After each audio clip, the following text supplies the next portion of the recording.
ইরানের সাথে টানা ৫ মাসের সংঘাত ও হরমুজ প্রণালীর ব্লকেড নিয়ন্ত্রণে নিয়ে পেন্টাগনের সামরিক সম্পদ ও সমরাস্ত্রের ওপর চরম চাপ তৈরি হয়েছে।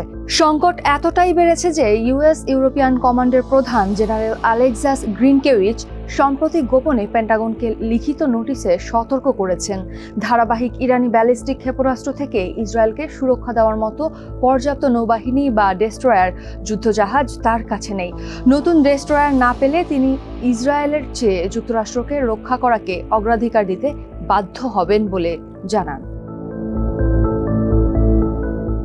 ওয়াশিংটন পোস্টের এক প্রতিবেদনে বলা হয়েছে, ওয়াশিংটন ও তেহরানের মধ্যে শান্তি আলোচনা ভেস্তে যাওয়ায় প্রতিদিনের হামলায় যুক্তরাষ্ট্রের মূল প্রতিরক্ষামূলক ইন্টারসেপ্টর ক্ষেপণাস্ত্রের মজুদ দ্রুত ফুরিয়ে আসছে।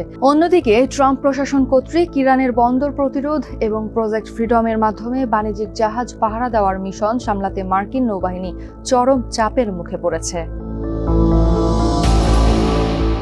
বর্তমানে ভূমধ্যসাগরে ইসরায়েলকে সুরক্ষায় মাত্র 2টি ডেস্ট্রয়ার ইউএসএস পল ইগনেশাস ও ইউএসএস রুজভেল্ট সচল রয়েছে এবং স্পেনের রোটা বন্দরে 3টি মেরামতধীন অবস্থায় রয়েছে। এর বিপরীতে আরব সাগরে 2টি বিমানবাহী রণতরী সহ 15টি যুদ্ধজাহাজ মোতায়েন রেখে তৈরি হয়েছে বড় কৌশলগত ঘাটতি। বিশেষজ্ঞদের মতে, পেন্টাগনের মূল্যায়নে দেখা গেছে ইসরায়েলকে রক্ষায় স্বয়ং মার্কিন অস্ত্রভান্ডার ও থার্ড প্রযুক্তি সবচেয়ে বেশি ব্যবহৃত হয়েছে। সার্বক্ষণিক রণপ্রস্তুতির কারণে মার্কিন সামরিক সক্ষমতায় বড় ঘাটতি স্পষ্ট হয়ে ওঠায় সামনের নভেম্বরের মধ্যবর্তী নির্বাচনেও ট্রাম্প প্রশাসনকে রাজনৈতিক মাশুল গুনতে হতে পারে।